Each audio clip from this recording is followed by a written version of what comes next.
Okay, everybody, this is my spoiler review of Dark Matter Episode 6, Superposition. Please no book spoilers in the comments, only spoilers for stuff we've already seen in the show, nothing after. Now, this episode is interesting because it's really going to set this connection between our Jason and Amanda getting closer, and the connection between Daniela and creator Jason starting to break and explode here. So jumping into that, we actually see Daniela is painting again. This is what creator Jason has been encouraging her to do. He wants her to quit her regular job and paint full time.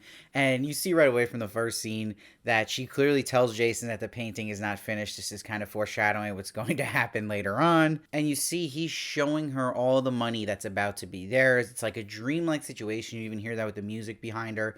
And it's being put there for Daniela, but there's still something gnawing at her that something's completely off here. She's already gotten a couple of red flags, but she'll get a really big one in this episode, which we'll get to. But we also see that Jason has given the Leighton that's in this world all the ampules he wanted for the money, and he has connected before he leaves why this Jason came back, and that he was back for Danielle, and that he had screwed something up in his world and was giving it a shot here. That might be more important than you think, because if that Leighton figured that out, I think that's going to be important if Leighton, or we see this Ryan from this world now, they're all in this box. And there's also another Leighton out there, right? So there's two Leightons in this box. And that these characters eventually are going to collide with our Jason and Amanda, and they have this information that's going to be important that they can kind of share with each other. Now we see that creator Jason picks up Charlie from this hangout with the girl he likes, but Charlie's talking about this guy Drew who screwed things up again, and you see Jason's reaction here. He's like, you're gonna have to do something about that guy. So it lines up perfectly with this character and how he handles things like this, like he handled the other version of himself with Daniela. So he gives him ice cream because he was late picking him up, and this was clever because I didn't actually think of this as something that could happen, but it's something that would totally be something you don't think of, thinking you're getting away with changing dimensions, going to a family that's not yours, but you don't know your son has a nut allergy, so he has an allergic reaction. And this will be what I was talking about, the biggest red flag. It's like the reddest flag you can get to Daniela. You can't deny this, even though you're getting all these goods from him, all this money's about to come in, you're about to paint again, that he did not know his own son was about to eat ice cream with nuts. Of course, a father would check ingredients every single time. So then after that, she really starts noticing even the little things, like him flossing all the time now. And you'll see she's going to bring up all these concerns to Blair in this world, and the nut allergy, but also brings up the needle mark. So it's good to hear her acknowledging that and having seen that, because I know some fans are pointing out, like, how has she not noticed the needle marks on his arms? And Blair says you need to follow him, so that will kind of plant that seed in her head, and we'll see that acted out later, which we'll get to. Now back with our Jason and Amanda, they're still trying to get to this world of his, and they're getting so close, but it's always just a little off. And you'll see this Jason even says he'd prefer seeing the crazy worlds than actually keep seeing these worlds that are just basically a tease. And this is an episode highlighting what the Blair from the other Jason's world had warned them about, that you're gonna break really quickly in this box. So they both acknowledge the box is starting to wear in them. So like, you know what, let's get a hotel for the night and actually stay in one of these worlds. And they go out, have food together, and you see that Jason asks Amanda, what are key components that make you you? And they're kind of reflecting on things because they're trying to figure out, like she says, she is a White Castle manager here. Like, is there relation in that Amanda to this Amanda? Is there something deep down they all share? But she realizes that both Jason's, hers and the one in front of her, struggle with their temper, but he's able to control his where the other's not. And she said that's because of choices and experiences we have in life. She's about to go in more detail about this, but when she hears Prince, she has to dance to it. We have to keep some explanations and mysteries for later, of course. It was funny watching Jason awkwardly dance to Prince with Amanda, so you knew there was that chemistry boiling in now, and we know that in that other world, the creator Jason, that she had dated Jason, so there's always been chemistry between these two, but it's starting to really click here with this Jason, and they get cuddly in bed, and you see Amanda says, I feel like my world is vanishing, this reality is all we have. So that's an interesting concept of the sci-fi aspect of this show, and that, yeah, she hasn't been in that world for a while, and they don't really have a home world. It's a whole horror aspect, in a way, thinking about that and being in that situation. And as they get closer, he stays faithful to Daniela. But I feel like Daniela would have understood if he ever met her again and said, I was in another dimension. I think that would be a pass. Now, the creator, Jason, goes to see Amanda the therapist. We have not seen this Amanda in the original world yet. And there's something suspicious about her. We don't know. We know she's in a relationship. They hint at that.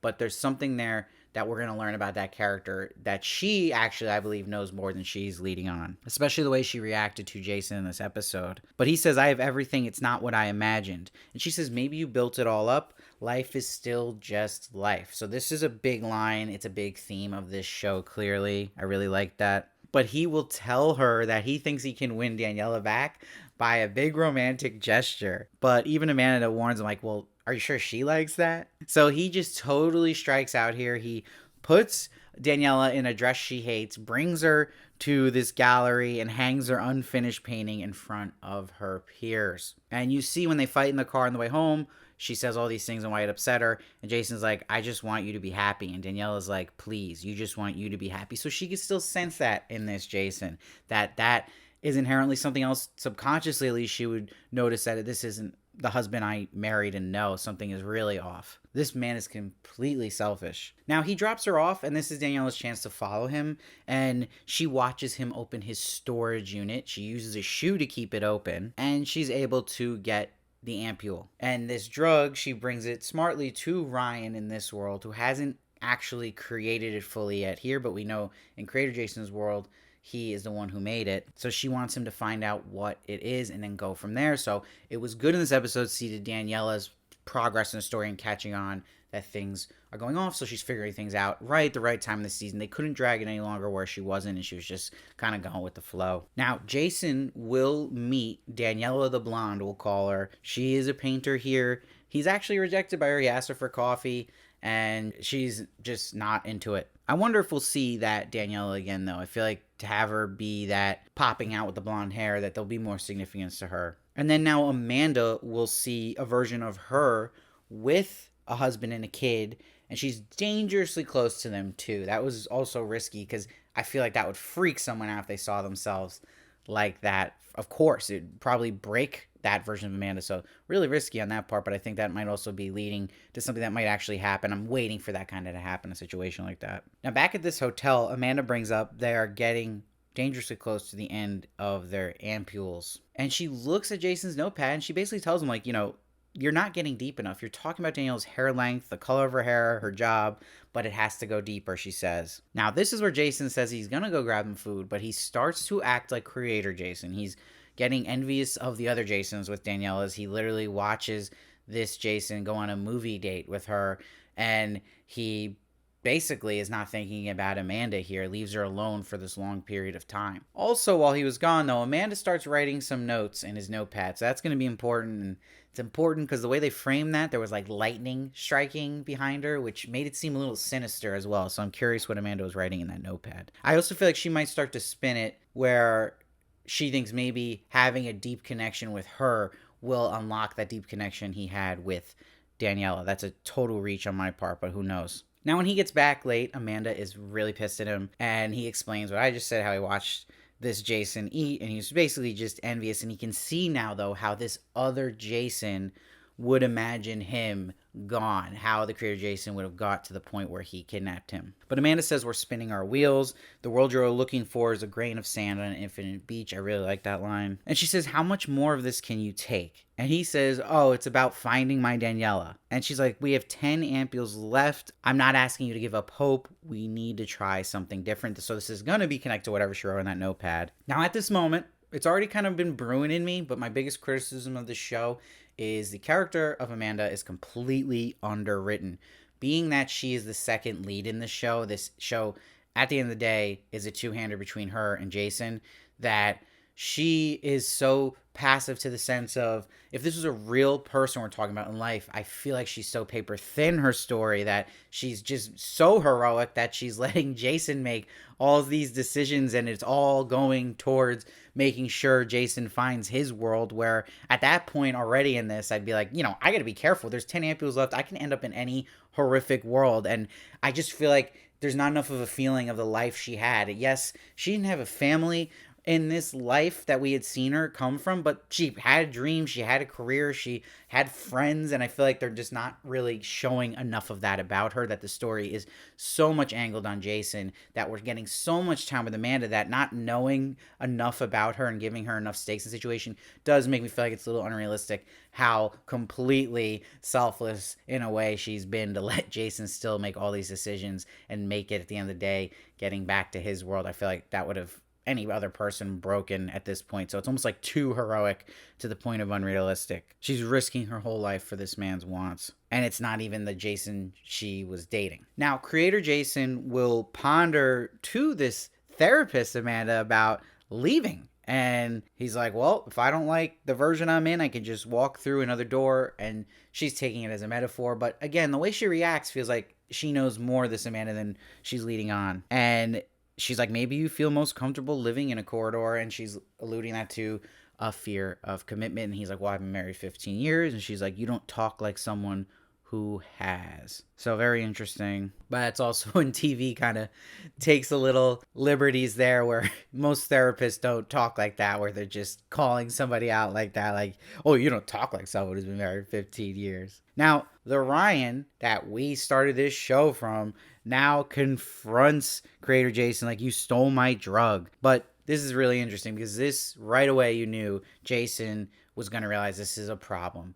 He knows that having someone in this world who claims to have the same drug or idea, or just all this knowledge of what he's up to, is going to be an issue. So he's like, who gave you the ampule? And he doesn't tell him that, but he'll definitely put the pieces together, because when he takes his phone later, Danielle calls Ryan's phone. So I'm sure right there he knows it was Daniela. But he'll take Ryan to the box. The minute he takes him to the box, actually the minute he was in the bar with him, let's be honest, you knew he was going to get rid of Ryan some way or the other. And he takes Ryan to a Chicago with the Northern Lights. There is a connection there. I do think he gave him, even this cold guy gave some kind of mercy, where it was a, nice world, like he even says he was thinking of for Ryan, because he knows this man is the man who created his drug in his world. And he leaves him there with no ampules, which is just cruel. And it's so crazy when Ryan says this line, Jason, I can't believe you made a better compound than me, but it was really another version of himself who made it. So sad. And then he goes, you're not the Jason I know, are you? I did think it was weird, though, when he realizes he's closing the box on him, why can't he open the door and get back in there? He doesn't have any more ampules, so the drug's going to wear off, so he's not going to be able to do the corridor, but he can get in the box and go through that main door. I mean, I just thought that was strange that they made it like somehow he locked it. That didn't really make sense to me. So we see he seals off the box, Jason, and now he's made that choice, and now he's not going to be able to go through the box, and this is going to be interesting to see how on earth are they going to get our Jason and Amanda through this box, or any of these other characters that are in this box, back to that world. So I thought that was a really, really cool concept and a chilling cliffhanger. So overall, I'm going to give this episode an 8.3. I thought it was very good. It wasn't amazing. I still have those problems, like I point out, with Amanda's character, feeling how underwritten she is, in my opinion. And some things like, again, like Ryan somehow not being able to get through that door just didn't make a lot of sense to me. But I'm really enjoying a lot of it, and I really like that Daniela's character is really catching on with things now, and that's moving along, and how great Joel Edgerton is playing such a sinister version of Jason. I'm really enjoying that performance too. Let me know what you thought of the episode down below. I'd love to hear your thoughts. I read every comment. Try to respond as many as I can. Hit that sub button. You don't want to miss one of my reviews of Dark Matter, and please check out my interview with Jennifer Connelly herself, all about the show, and I'll see you next time.